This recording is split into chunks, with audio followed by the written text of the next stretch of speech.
الحمد لله رب العالمين وأصلي وأسلم على رسول الله محمد صلى الله عليه وسلم وعلى آله وأصحابه ومن نهج منهجه إلى يوم الدين. سبحانك اللهم لا علم لنا إلا ما علمتنا إنك أنت العليم الحكيم. علمنا ما ينفعنا وانفعنا بما علمتنا وزدنا علما واجعلنا من الذين يستمعون القول فيتبعون أحسنه. أما بعد، أحباب الكرام، السلام عليكم ورحمة الله وبركاته.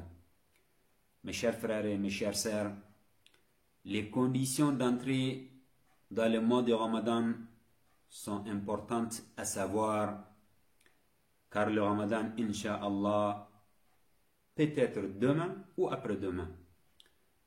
Aujourd'hui, c'est 29 Sha'ban 1441, an après l'hégire du prophète sallallahu alayhi wa sallam. 22 avril 2020 aujourd'hui. Du coup, le Ramadan, Inch'Allah, c'est juste après le mois Sha'ban. Si on dit Sha'ban, c'est le 8e mois de l'année lunaire, le mois lunaire. Le prophète sallallahu alayhi wa sallam, il nous a expliqué les règles et les conditions.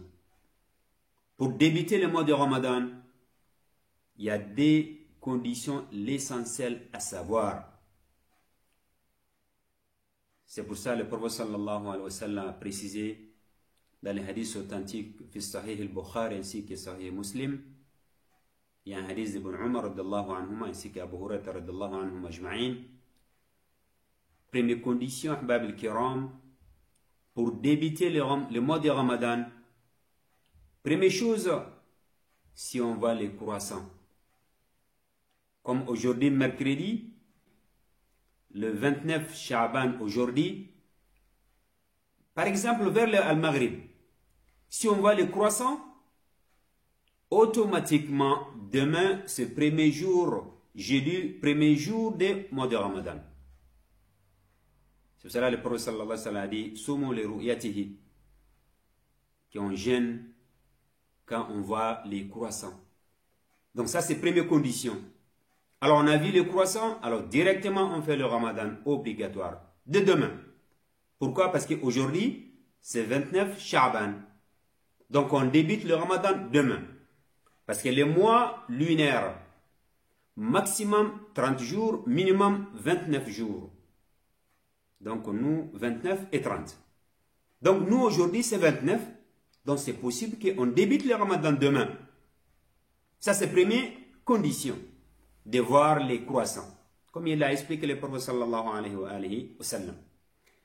Deuxième condition, imaginons, on ne voit pas les croissants tout à l'heure après le Maghrib ou avant le Maghrib. Le prophète sallallahu alayhi wa sallam nous a expliqué dans le même hadith aussi, et surtout celle d'Ibn Umar radiyallahu anhuma, il dit فَإِنْ غُمَّ عَلَيْكُمْ. Si ça arrive, on ne voit pas les croissants. Le moment del Maghrib, on ne voit pas les croissants. On cherche, mais on ne voit pas. Le prophète sallallahu alayhi wa sallam nous a dit de compléter le mois de Sha'ban 30 jours. C'est la précise dans le hadith d'Abu Hurairah radiyallahu anhu. Comme là, le mois maximum, c'est 30 jours. Alors, on cherche la lune, le 29e jour. On ne trouve pas la lune ou on ne trouve pas les croissants. Donc là, on complète. C'est comme demain, c'est 30 jours de mois de Sha'ban. Alors, si on complète le mois 30, automatiquement, le vendredi, c'est le premier jour de Ramadan 2020. Espérons que, Inch'Allah, c'est vendredi. C'est ce que, avec le calcul, on attend qu'Allah subhanahu wa ta'ala yuwafiqna lima yuhibbu wa yarda. Donc, c'est entre les deux. Le 29 ou 30.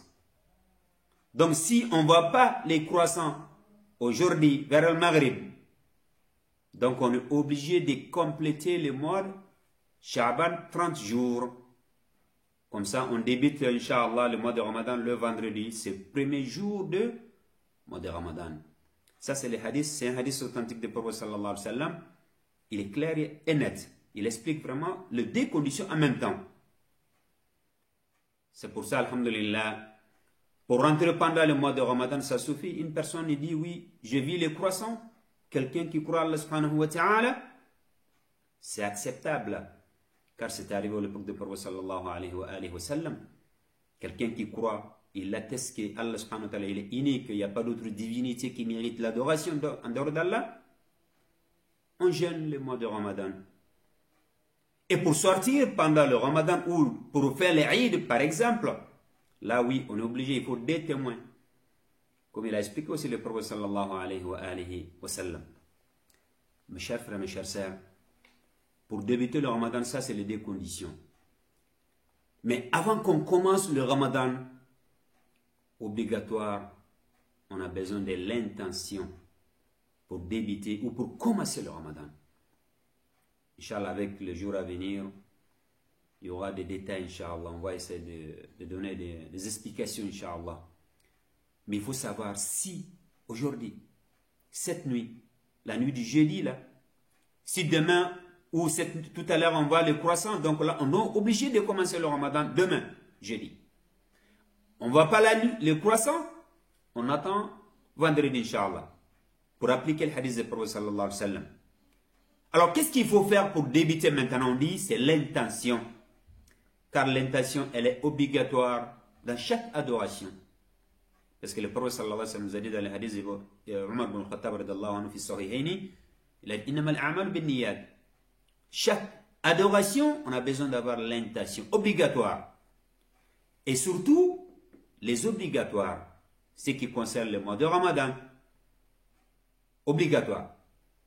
Mais si c'est surrogatoire, non obligatoire, là, il n'y a pas de problème.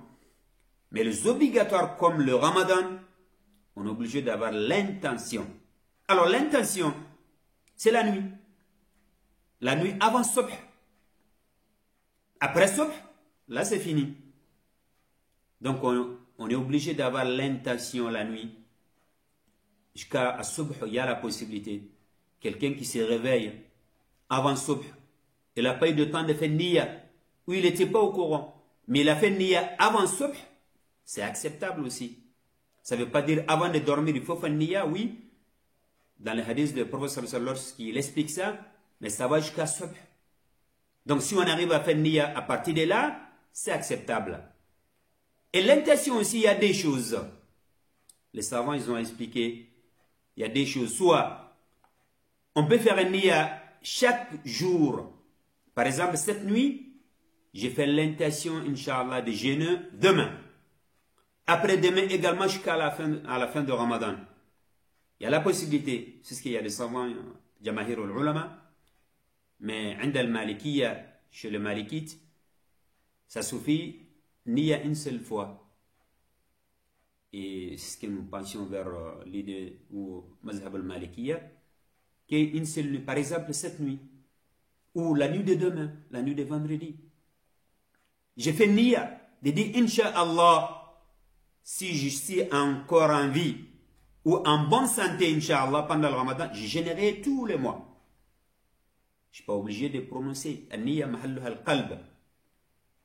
L'intention, l'endroit, c'est au niveau du cœur seulement. On n'est pas obligé de prononcer comme il faut, non. Alors, Niyya, le fait que j'ai fait Niyya, l'intention une seule fois, suffira jusqu'à la fin de Ramadan. Mais, s'il y a des coupures, par exemple, quelqu'un a voyagé, ou la personne, il est tombé malade, pour reprendre le jeûne, et là, il est obligé de refaire l'intention. Donc, si on dit l'intention, ça suffit une fois, premier nuit du Ramadan, tu fais l'intention pour tout le mois de Ramadan, c'est ok, c'est possible.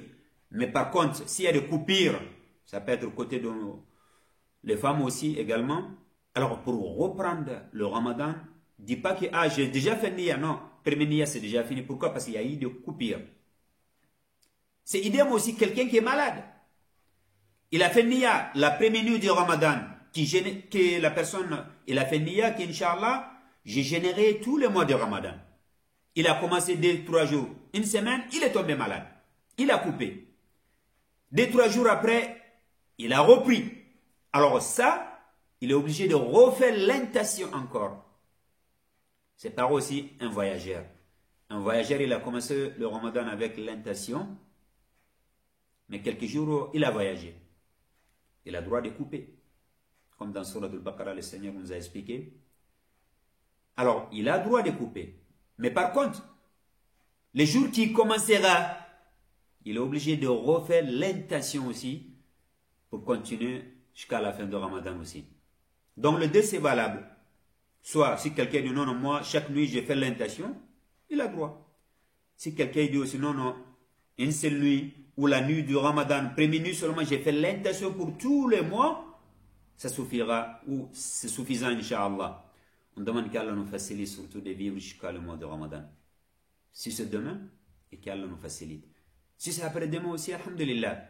Donc, mais il faut qu'on se prépare, que ça peut être demain ou après-demain. Même s'il y a beaucoup de majorités où il y a beaucoup de pays qui se préparent pour le vendredi, mais il faut comprendre les hadiths du prophète sallallahu alayhi wa sallam. Surtout de ne pas oublier un niya. Si c'est obligatoire, on est obligé d'avoir l'intention la nuit, avant ça. Mais par contre, si c'est surrogatoire, on a dit non obligatoire. Par exemple, quelqu'un jeûne lundi, jeudi, ou il jeûne comme ça. Il n'est pas obligé d'avoir l'intention la nuit. Ça, c'est arrivé au prophète sallallahu alayhi wa sallam. On a un hadith de Aïcha fi Sahih Muslim. Le prophète il est rentré chez elle, radallahu anha. Elle a demandé à Aïcha de nourriture s'il y a quelque chose à manger. Elle a répondu en disant non, il n'y a rien à manger au messager d'Allah, sallallahu alayhi wa sallam. Alors le prophète sallallahu alayhi wa sallam a dit, alors, moi je suis en état de jeûne. Il a pris l'intention directement là. Or là, c'était déjà la journée. Mais il n'avait pas mangé. Ça, la condition, ou seule condition pour ça, il ne faut pas que la personne y mange. S'il mange après subh, alors là, ce n'est pas valable. Mais quelqu'un, par exemple, il fait sunnah. Il a la possibilité.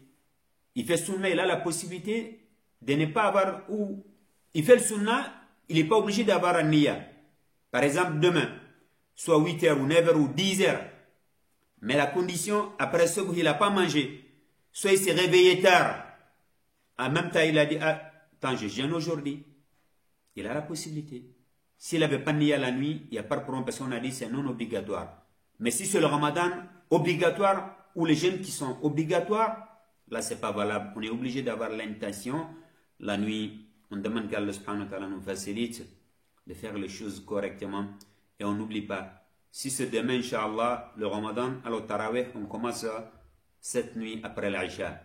Si c'est vendredi, à Tarawih, c'est la nuit de demain, après Salatul Aïcha, Inch'Allah. Et les jeûneurs de lundi et jeudi ont la possibilité de jeûner. Il y a un hadith du prophète sallallahu alayhi wa sallam, le hadith que le prophète sallallahu alayhi wa sallam a interdit d'avancer ou de commencer ou de coller les jeûnes au mois de Ramadan. Ça, ce n'est pas le cas de demain. Parce que dans le même hadith de Abu Hurairah fi Sahihayni, le prophète sallallahu alayhi wa sallam, à la fin du hadith, il a dit, sauf les personnes qui ont l'habitude de jeûner lundi et jeudi, où on a un jeûne qu'on faisait d'habitude, ça peut coller au mois de Ramadan, ça ne posera pas de problème. Alors ça, c'est le cas de demain. Si le Ramadan, c'est vendredi, donc on a la possibilité, le jeûneur de jeudi, lundi et jeudi, donc de jeûner demain, et en même temps de débuter le mois de Ramadan, vendredi aussi, Inch'Allah. C'est comme on a collé le deux. À la fin de Shaban, début du mois de Ramadan aussi, avec le jeûne. Ça ne posera pas de problème, parce que le prophète sallallahu alayhi wa sallam a bien précisé dans le hadith, si on a l'habitude, il n'y a pas de problème. Mais si on n'a pas l'habitude, non, on ne doit pas coller. On demande à Allah subhanahu wa ta'ala tawfiq wa sadada. Je termine par en demandant à Allah subhanahu wa ta'ala pour le prophète sallallahu alayhi wa sallam. Je termine par la salutation sur le prophète sallallahu alayhi wa sallam en disant Allahumma salli ala Muhammadin wa azwajihi wa dhurriyyatihi kama sallaita ala ali Ibrahim wa barik ala Muhammadin wa azwajihi wa dhurriyyatihi كما باركت على آل إبراهيم إنك حميد مجيد سبحانك اللهم وبحمدك نشهد أن لا إله إلا أنت نستغفرك ونتوب إليك وآخر دعوانا أن الحمد لله رب العالمين والسلام عليكم ورحمة الله وبركاته.